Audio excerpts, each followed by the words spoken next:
Hello, this is Sean. Welcome back to the channel. Today's photography Photoshop tips and tricks is a direct response to a couple Twitter questions that I got asked.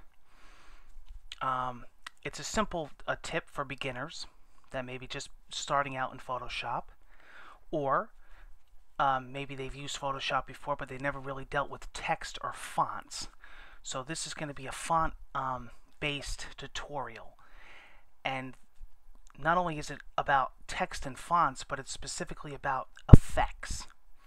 Okay, so how can we turn a simple text layer like this, which is basically just a basic font, into an effect? An effect meaning simple effects, nothing dramatic like in 3D. Drop shadows, outer, inner glow, a stroke, how to change a stroke color, how to change the direction or the opacity of a drop shadow. It's pretty basic stuff, but quite a few people were asking. So I'd like to talk about that. Now, to save time, I made 4 separate layers. As you can see, I'm going to turn them off. I made 4 separate text layers with the text tool using a different array of fonts. I'll show you. Okay. A different array of fonts. See, I just changed the font to that. And different words for the purpose of this example. So, and I've added quite a few fonts here. If my fonts library looks pretty big, because it is. I did add a lot of fonts. And you can find fonts online, and a lot of times they're free. Now, once you get the font you want and the word, and the text you want, okay, you have it on its own separate layer. It will automatically name the layer whatever text you have. And we're going to start applying different effects to this to kind of spruce this up. Say if you were working on an ad or a banner or something, or a website even. So we're going to do some basic effects. So how do we do an effect? Well, first we select the text that we want. I'm going to show you 2 ways. This is a little trick that'll work with any layer. First of all, you normally would just click the layer. So the Sean layer is highlighted, the red one here. Okay. Or, the blue one is depending on what layer I'm selecting on. But what if I don't want to go all the way over here and I'm working in the document and I want to switch to another layer? A lot of people don't know this, but if you do Command or Control and click on the actual layer, now watch. Automatically switches to that layer. We'll try it on here. See? And it just makes it a lot faster than going all the way over to here and clicking on the, especially if you're in a really intense document and you don't want to keep switching back and forth. You just use Command or Control and click on the layer and you're automatically selected to it. So that will work with all layers in Photoshop, not just text layers, anything, photos, shapes, whatever. So now that we got that on the way, let's start with the red Sean text here, okay? And actually, to make things a little bit more clear, we could zoom in, okay? And let's start playing with some of these effects. So we hit the second option down here, FX, and I like to go right, holding the left mouse button, I like to go right to the blending options. That pretty much brings up the entire panel for you to play with. So as you can see here, we also have the blend if sliders here that I'm going to cover on a whole different tutorial. This is another lesson in itself. But for today, we're going to be going through some of these here on the left side. So a lot of times I tell people when you're starting to learn these effects to play with them. Really, the only way to find out what works with what is really messing around with them, trying each one, checking each one, unchecking each one, playing with each one's property sliders. I'm going to be honest with you, 9 out of 10 effects that I've learned were on mistake, and I was messing with something and trying to achieve something else, and I went, ooh, wait a minute, that works. It's really the way with Photoshop with everything else too, not just text effects. You have to also understand that these effects will work with other things as well, such as images. It's not just, just text. I was doing a save a date for a client, and I was adding some drop shadows and some outer glows to the actual photos. Kind of made it like it was lifted off the ground. You could do opacity effects. So let's start getting into these and playing around with these. So for each one, I'm going to try something different. But as you can see, as soon as you start getting into these and playing with them, now look at this. All I did was hit the stroke option. I'm going to uncheck it and check it again. Look how cool that got. Okay, and then as you notice, when we click on stroke, we get structure size. So here's the stroke properties. Now look at this. I mean, this is completely based on what effect you want. So for this effect, we're going to try right about there. Okay, that's kind of neat. What else do we have here? We have inner glow. So that kind of actually gives the inside of the text kind of like a halo effect. We're going to uncheck that. We're going to try inner shadow. That kind of embeds it like an emboss. That's kind of neat. We have a gradient overlay. Okay, don't like that too much in this instance. Now remember, certain things are not going to work with certain things. It doesn't necessarily mean you're never going to use it. It's just on this particular case, it doesn't work. Let's try outer glow. Okay, see, that doesn't really do anything, but then again, we can go into the properties panel and start messing with these until we get an effect we like, but it's not really doing too much for us now. So we're going to take that off. And then of course we have drop shadow, which is the main one in the properties panel of effects. And here it gets very in-depth, and you're going to be using drop shadow the most. I know I use it a lot. And you have a lot of control here. First of all, you have opacity. Okay, how much do you want to see the drop shadow? We'll start with 100. Then we have the distance. Okay, notice the drop shadow. We're controlling the distance of it. Okay, you also have control over the angle. Okay, look at that. All right. We also have control over the size of the drop shadow. So let's see, we're going to bring it out a little.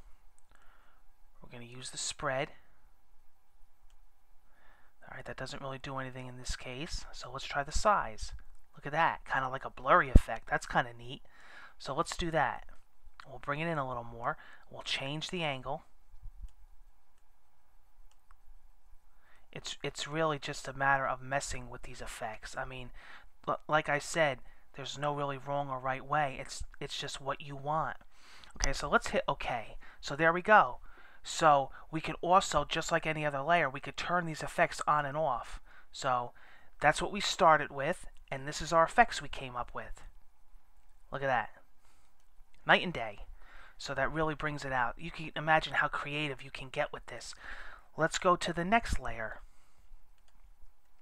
Let's try a completely different effect. So we got the layer selected. We're going to go to effects again. We're going to go to blending options. Let's try something different here. Let's try bevel and emboss. That's kind of neat. Look how it rounded that out and kind of made that stick out. Okay, let's see what we got here. We got depth. Look at that. Look at that. Okay, that's cool. Soften.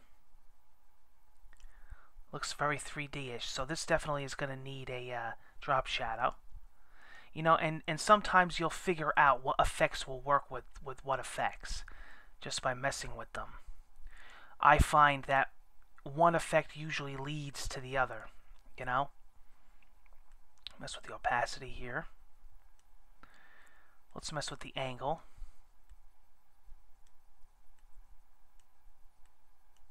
So as you can see, it's affecting the drop shadows. Okay. What else would work here? How about an inner glow? Not so much so. How about an inner shadow? Yeah, actually that kind of does work in this instance. It does add a little bit of a depth. Let's see. Okay, in this one we have the choke slider. Okay. What else do we have here? Outer glow? That kind of works on this. This works. Let's see. Okay, that works. What else? Okay, I think that's it for that one. And you can tell when you're overdoing it, you know, what works and what doesn't. So let's turn that on and off. Wow, so that gave you some ideas. Let's try this cool text here. Okay, we're going to go into cool. We're going to go into the effects panel. Let's try to do something completely different. Let's try a stroke. Okay. But this time we're going to actually change the color of the stroke. If you notice up here with Sean in red, we used a very thick black stroke. Let's actually change the color of the stroke. So you have the entire color slider here. Let's try maybe purple. Okay. And let's look at that. You know? Endless amounts of ideas. You can even turn the opacity down if it's too vibrant. Look at this. Look at the inner shadow. Kind of makes it like it's sunken in. Let's mess with these sliders now. See that? Look at that. That's cool. No pun intended. Okay. Almost like a drop shadow inside the text. That's kind of neat. Look at that. That's definitely cool. Almost like it, you know, it's actually like a stencil, like it's cut out in the paper. That's really neat. Okay, let's try a drop shadow. How would this look? Let's see. Ooh, I'm liking this. Okay. Very cool. I mean, there's no wrong way to do this. It's just having fun and being creative. Now we're going to do something completely different to this one. Watch this. First we're going to select it. And in this one, alright, we're going to do our regular effects. So let's just try an effect. Let's just do something really quick at random. We'll do an outer glow. I'm kind of liking that. Here, let's do a pattern overlay. Look at this. This is definitely cool, and you can actually select any pattern or a custom pattern. So we'll try this pattern. Okay, what else would work with this? That's cool. That's cool. Yeah, don't forget we also have patterns too.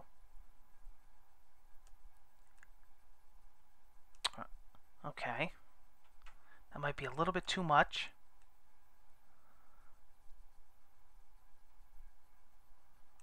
Alright.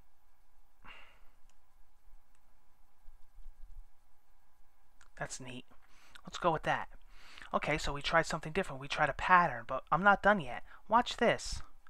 If we highlight this, okay, we highlight the text layer, and we actually go to the text icon on the left of our toolbar, and we highlight this by double-clicking it, okay?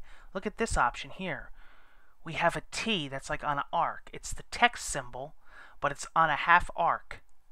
It's called the text warp text. This is an assortment of all kinds of different things. We have arc. Look at this. Okay, we have arc lower. We have an arch. We have a shell. We have a flag. Let's go with the flag. Then once we have the base of what the effect is going to be, then we can actually tweak it. We can tweak the bend. We could tweak the horizontal distortion, and we could tweak the vertical distortion. Let's try that. Hit the check mark. Look at that. Very, very, very cool. So as you can see, it's really endless, and as you go through these, you're going to say, wow, there's really no right or wrong way to do it. It just depends on the effect that you want to achieve for whatever project you're working on. Remember now, everything is non-constructive because you're working off of an effects layer. So the effects layer is just like any other layer in Photoshop. You could turn the layer on and off, and you can also edit it by double-clicking on it. So say, you know, you don't like the inner glow, or you want to change the direction of the drop shadow. Everything can be edited. and you know, as long as you stay within Photoshop and keep it as a PSD file, because once you save this as say a JPEG file, it's going to be flattened. Okay, and then of course you could drag and drop this into any Photoshop document if you want, if you're doing your text separately from your actual document. Okay, so a lot of people I know associate Illustrator with this, but I told them, I says, well, not everybody has Illustrator, and a lot of people don't want to switch to another program if they just deal with Photoshop. Photoshop has a lot of fonts and text effects as well as Illustrator. Okay, so I just wanted to go through that, something very simple and basic. I want you guys to try this, play around with it, tell me what you think, and we'll talk to you again soon in the next tutorial. Take care.